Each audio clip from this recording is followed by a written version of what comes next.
let's dive in because this is going to really change how you train. For decades, altitude training has been the gold standard for boosting red blood cells and oxygen carrying capacity. Altitude gains fade quickly though once you return back to sea level, and that's a problem when you look at the Tour de France. This year especially, the first week was through northern France with none of the higher mountains until the second and third week in the race. So your altitude exposure happened weeks ago, and the benefits of that exposure are now fading as you enter into the high mountains. This is where heat training enters. A 2024 study by Bent Ronstad looked at 18 elite riders who just completed a 3-week altitude training camp. Half of them added 50-minute heat sessions per week. 3 50-minute heat sessions per week in the weeks that followed, aiming to raise their core temperature to 38.5 degrees. The heat-trained group, they maintained their increased hemoglobin mass for 3.5 weeks after they finished it. And the control group, they lost almost all their gains. Heat training effectively locked in and extended the benefits of the altitude training in this case. Dr. Karsten Lundby, a leading heat training researcher, calls it one of the most effective interventions we know. In his words, increasing hemoglobin mass by 3 to 4% through heat training is the equivalent of months of altitude exposure. That's a huge return on investment for just a few weeks of sweating. Now, you might think this all sounds like pseudoscience, and honestly, I was pretty skeptical before I started digging into the research, but virtually every World Tour team has tested this by now. Core Company, which makes the little white sensor that clips onto the heart rate strap that you might have seen, that's the most popular wearable in the core temperature sensor space at the moment.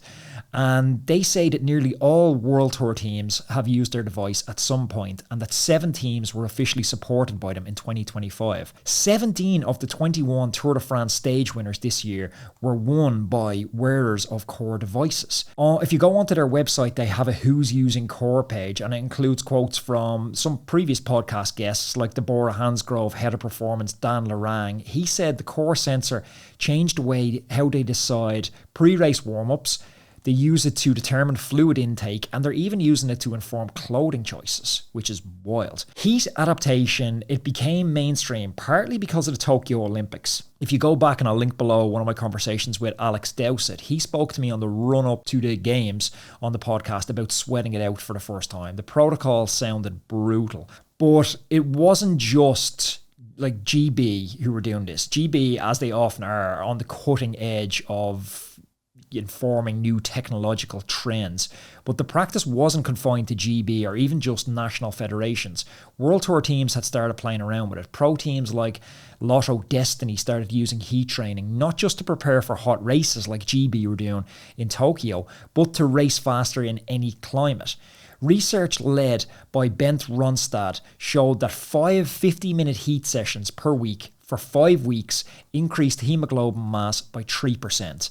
Another study by Santiago Lorenzo found that after only 10 days of heat acclimation, trained cyclists increased their VO2 max by 8% and improved threshold power by 5%. There's a lot of different studies going on, but they're all showing pretty significant gains across VO2 max, threshold, time to fatigue. It's wild, you can't ignore it.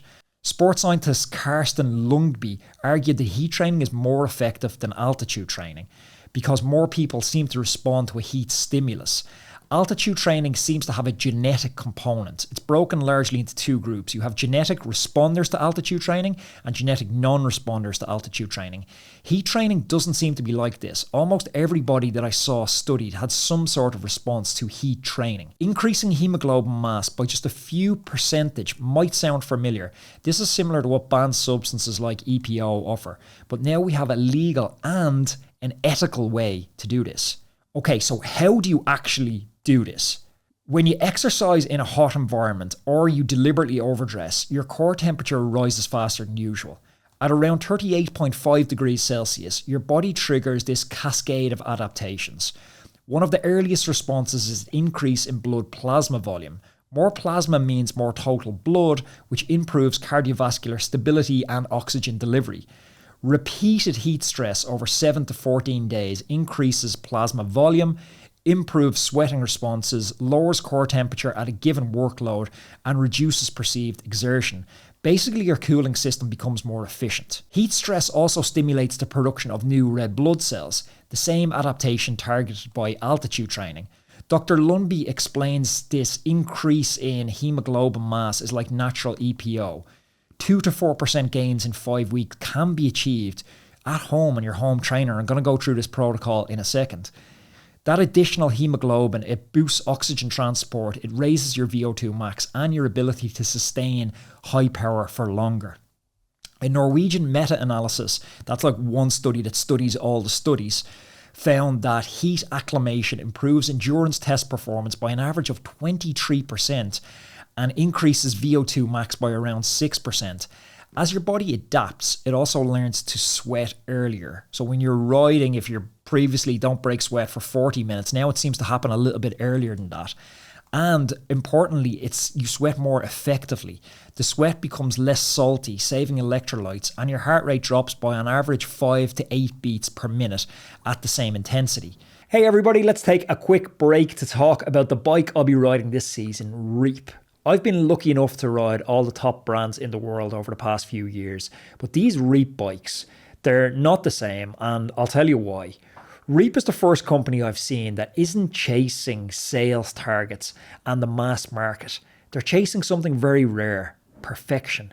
Every bike they make, it's crafted in the UK factory, and it's not about slapping a Made in Britain label on a bike from a Chinese factory. It's about control. From the first sketch to the final build, they're hands-on, ensuring that every detail is dialed in.